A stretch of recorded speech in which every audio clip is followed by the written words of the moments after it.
గారి నాయకత్వం కేసీఆర్ గారి నాయకత్వం కేసీఆర్ గారి నాయకత్వం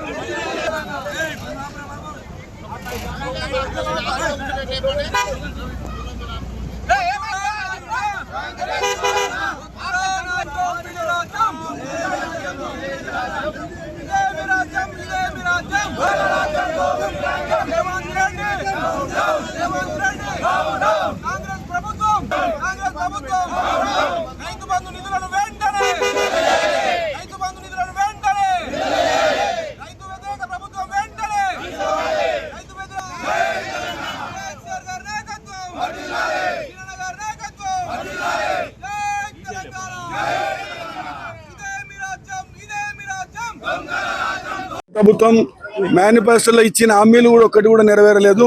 ఇలా రైతులకు రైతు బంధు అని చెప్పి కూడా రైతు బంధు కూడా ఇస్తలేడు. రైతు బంధు రైతు బీమాని ఇన్సూరెన్స్ డబ్బులు కట్టకుండా రైతు బీమాని కూడా మాయం చేసిండు. బోనస్ ఇస్తా అన్నాడు, సన్న ఓట్లకు బోనస్ ఇస్తా అంటున్నాడు. ఆ బోనస్ కూడా ఇంతవరకు లేదు.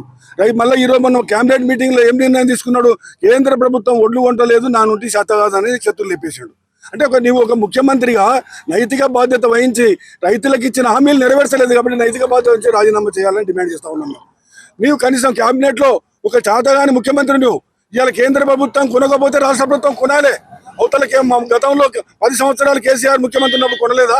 రైతు బంధు వేయలేదా? రుణమాఫీ చేయలేదా? రైతు బీమా ఇయ్యలేదా? ఏ కార్యక్రమాన్ని ఆపిండు? కల్లాలకడ ఒడ్లు కొన్నాం మేము.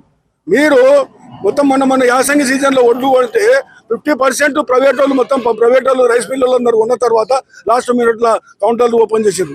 అంటే ఇదెక్కడి నువ్వు రైతులకు ఎంత మోసం చేస్తున్నావు? రైతులకు మోసం చేస్తావు, విద్యార్థులకు మోసం చేస్తావు, ఉద్యోగస్తులకు మోసం చేస్తావు, మహిళలకు మోసం చేస్తావు.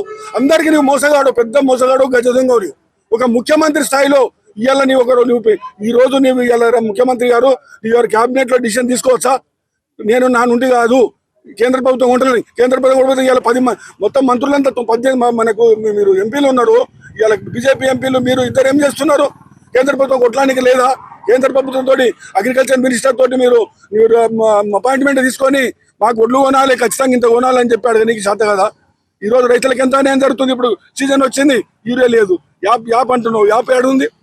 యాప్ అందరు రైతులతో ఫోన్లు ఆడుంటాయి. ఇవాళ అందరి యాప్ను రద్దు చేయాలి, బేషరతుగా రద్దు చేయాలి యాప్ని. ఇప్పుడు రైతు బంధు నువ్వు 26 తారీఖు వేస్తున్నావు. 26 తారీఖు నాడు రైతు బంధు మొత్తం పైసలు వేయాలి. గతంలో పోయిన కాలం పంట కూడా యాసంగి పంట కూడా నువ్వు ఖచ్చితంగా వేయాలి. నువ్వు ఓనకాలం పంట వేయవు, యాసంగి పంట నువ్వు ఎక్కినప్పటి నుండి ఏదో ఒకసారి వేస్తావు, మర్చిపోతావు.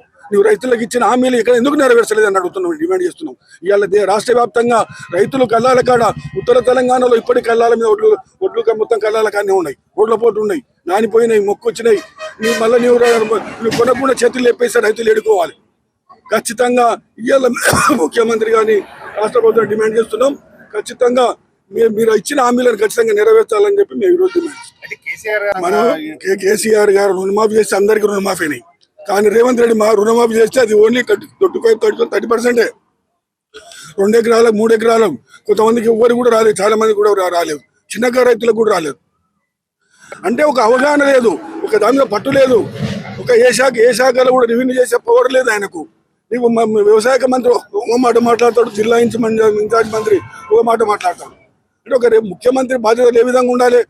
ఆల్ డిపార్ట్మెంట్స్ రివ్యూ చేసి మనం ఈరోజు మనకు వానకాలం సీజన్ వస్తుంది, యాసంగి సీజన్ వస్తుంది, ఇట్లా ఏ విధంగా రైతులకు యూరియా ఎంత కావాలి, ఫర్టిలైజర్ ఎంత కావాలి, డిఏపి ఎంత కావాలి, అది అవగాహన ఉండాలి. మినిస్టర్స్కు ముఖ్యమంత్రి కోఆర్డినేషన్ లేదు, రైతులకు అన్యాయం జరుగుతుంది. ఖచ్చితంగా బేషరతుగా ఇచ్చిన హామీలన్నీ నెరవేర్చాలని డిమాండ్.